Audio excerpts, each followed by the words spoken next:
चलिए अब आपको सीधे ले चलेंगे जयपुर, जहां पर कांग्रेस के सह प्रभारी वीरेंद्र सिंह राठौर और अमृता धवन की प्रेस कॉन्फ्रेंस है। सुनवाते हैं क्या कुछ हो रहा है। तो एक बेहतर तालमेल मैं समझता हूँ कि साथ रहेगा आने वाले तो समस्या ये है कि पिछले 20-25 सालों से राजस्थान में प्रदूषण बना हुआ है। इस बार बीजेपी पर वो जुट नहीं रहा है। तमाम प्रयास करता है, मैं लोगों को पहले से भी लाता हूं। मैं ऐसा नहीं पहली बार। अब ये तो हाइपोथेटिकल सिचुएशन बात कर रहे हैं, ये भविष्य होगा, ये तो चुनाव के नतीजे के बाद पता चलेगा। परंतु मैं समझता हूं कि हर एक राजनीतिक दल बेहतर नतीजे के लिए काम करती है। हर एक संगठन सत्ता की प्राप्ति हो और लोगों की अपेक्षाओं के अनुरूप सरकार चले, उसकी तरफ संगठन का ध्यान केंद्रित करता है। उसी कड़ी के अंदर हमारे संगठन का, कांग्रेस के संगठन का भी ध्यान केंद्रित रहेगा और हमारे प्रयास यही रहेंगे। ये भी पहली बार हुआ है कि इतनी जन कल्याण की योजनाएं जो है, मैं समझता हूँ पूरे देश में सबसे बेहतर योजनाएं अगर किसी प्रदेश में है तो वो राजस्थान के अंदर है। वो कांग्रेस पार्टी की सरकार जो राजस्थान में चल रही है वो देने में कामयाब रही है। तो उसी का फलस्वरूप मुझे लगता है कि ये मिथक जो राजस्थान के अंदर बना है वो इस बार टूटने का काम करेगा। लेकिन सर, राजस्थान में जिस तरीके से सचिन पायलट वर्सेस अशोक गहलोत, ये किसी से छिपी हुई बात नहीं है, वो सबसे बड़ा चैलेंज होगा आप लोगों का। देखिए, उसको चैलेंज नहीं कह सकते। ये हमारे परिवार का मसला है, हमारे घर का मसला है।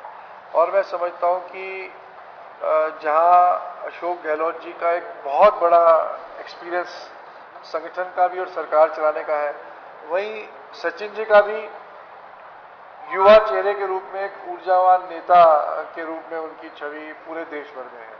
तो ये तो एक हमारे लिए सौभाग्य है कि जहां एक्सपीरियंस लीडर्स भी हमारे पास हैं और ऊर्जावान लीडर्स भी हमारे पास इस प्रदेश के अंदर मौजूद हैं।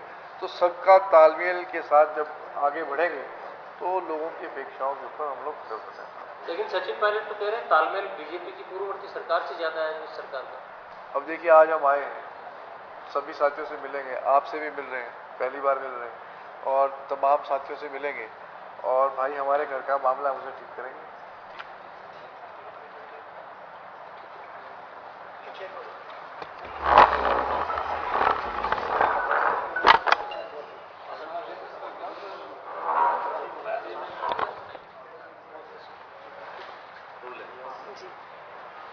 रोल करें? ठीक है मैम, ऑर्गेनाइजेशन की चीज है कि राजस्थान में अभी जिले बने हैं, 19 नए जिले बने हैं। आपके जो जिलों का जो फॉर्मेशन है संगठन का, वो अभी पुराने के हिसाब से ही है। तो क्या नए जिलों के हिसाब से भी आपके जो जिला और ब्लॉक इकाइयां बनाने को लेकर के आप एक्सरसाइज करेंगे, क्योंकि अभी तो पुराना ही चल रहा है पूरा? देखिए, हमारी भी पहली बैठक जो है हमारे जनरल सेक्रेटरी इंचार्ज के साथ, रंधावा जी के साथ होनी है।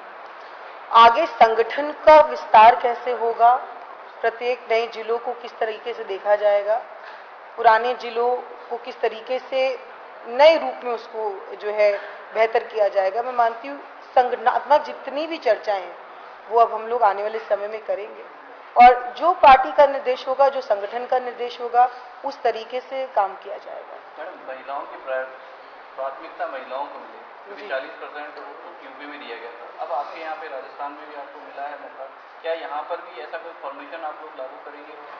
देखिए, मैं मानती हूँ कि लड़की हूँ लड़ सकती हूँ, प्रियंका गांधी जी ने एक नारा दिया है और वो सिर्फ नारा नहीं है। उत्तर प्रदेश में प्रत्यक्ष को प्रमाण की जरूरत नहीं है, बहुत सारी हमारी बहनें चुनाव लड़ी हैं और राजस्थान अपने आप में एक बहुत ही वाइब्रेंट स्टेट है। यहाँ पर भी हमारी बहुत सारी महिला साथी हैं जो काफ़ी समय से काम कर रही हैं, कुछ एमएलएज भी हैं।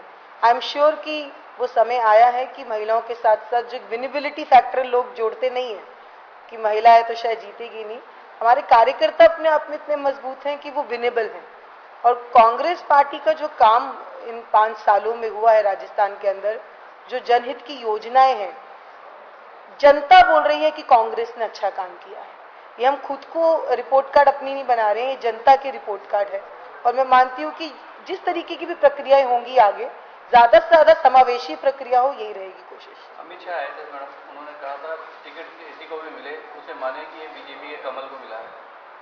देखिए, अमित शाह जी तो कुछ भी बोल सकते हैं, उनके बोलने की हर चीज़ पे मुझे नहीं लगता टिप्पणी करने की ज़रूरत है।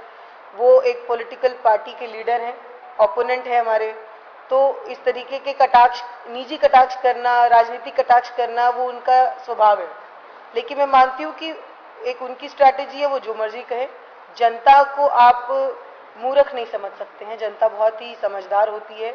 जनता ये जानती है कि डेमोक्रेसी का मीनिंग क्या है, लोकतंत्र में किसको वोट करना है, किसको वोट नहीं करना है, कौन है जो विभाजनकारी नीतियों पे बात करता है, कौन है जो धर्म और जाति के नाम पे लोगों को बांटने का काम कर रहे हैं, कौन है जो देश के अंदर नफरत फैला रहे हैं। जनता को पता है कि ये भाजपा का काम है। और कांग्रेस एक तरफ लोगों को जोड़ने की बात करती है। राहुल गांधी जी की जो भारत जोड़ो यात्रा है, पूरे देश में, राजस्थान से भी जब वो गुजरी थी, तो आपने देखा कि किस तरीके से लोग एक दूसरे के साथ खुश होकर हाथ से हाथ मिला के चल रहे थे। तो राजस्थान का स्वभाव है शालीनता, और मैं मानती हूँ कि कोई स्वभाव को खराब नहीं कर सकता है। राजस्थान की जनता अपने आप में समझदार है कि उसको आने वाले समय में उसी को वोट करना है जिसने जनता का काम किया है, और कांग्रेस पार्टी की योजनाएं बोल रही है। कांग्रेस को पीछे छोड़ के आम आदमी पार्टी दिल्ली में प्रवेश कर रही थी, अब राजस्थान में भी एंट्री है।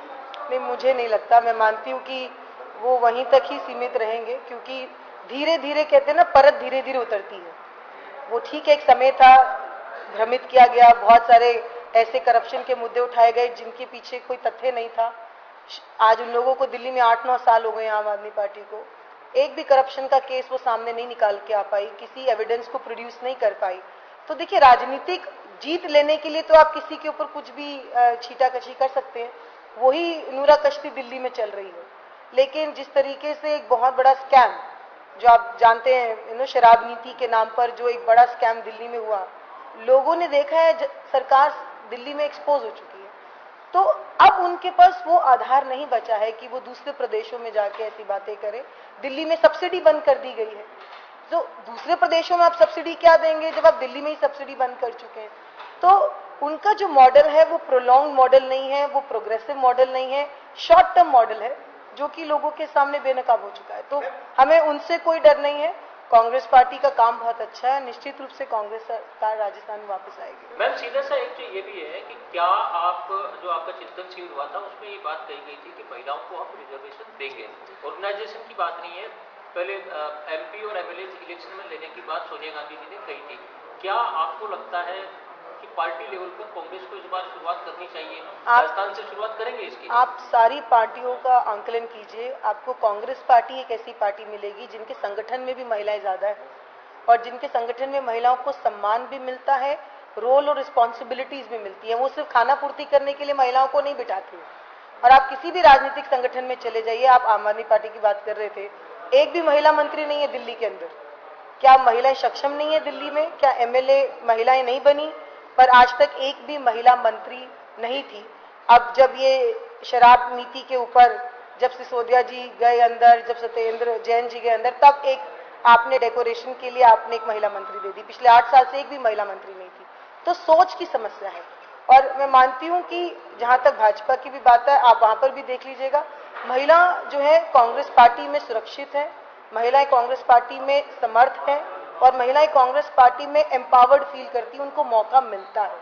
तो समय के साथ साथ जैसे जैसे विनेबिलिटीज होंगी, जिसको मौका मिलेगा पार्टी देगी। यूपी की तरफ पिछली बार प्रियंका गांधी ने जो प्रयोग किया था, क्या राजस्थान में होगा? प्रियंका जी ने, वो वहाँ की इंचार्ज है, उन्होंने वहाँ का निर्णय लिया है, हम यहाँ पे अपनी लड़ाई लड़ेंगे। एक बड़ा सवाल ये है कि सचिन पायलट या अशोक गहलोत कैंप की तरफ से लगातार बयानबाजी होती है।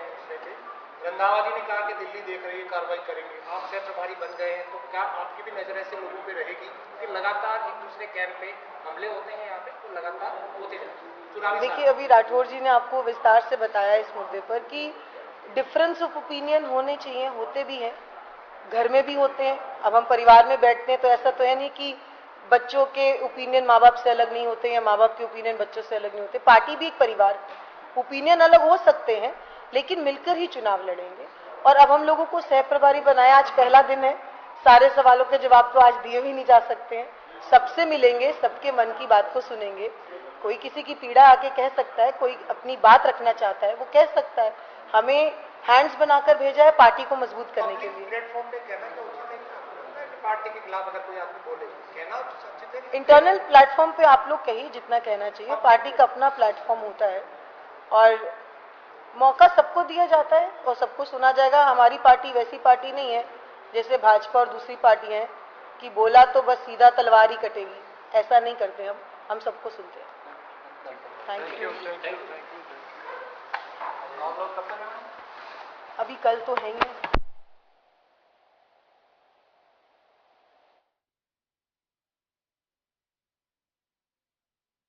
राठौर और अमृता धवन की ये प्रेस कॉन्फ्रेंस आप सुन रहे थे। प्रभार उनको सौंपा गया है। राजस्थान के अंदर आगे आने वाले विधानसभा चुनावों को लेकर के रोड मैप क्या रहेगा, कांग्रेस पार्टी की रणनीति क्या रहेगी और कैसे उसमें ये सह प्रभारी अपनी भूमिकाओं को निभाएंगे, इसको लेकर के ये डिटेल प्रेस कॉन्फ्रेंस जिसमें आप सुन रहे थे कि आगे आने वाले भविष्य के तमाम अहम विषयों को लेकर के ये चर्चा जारी रहेगी।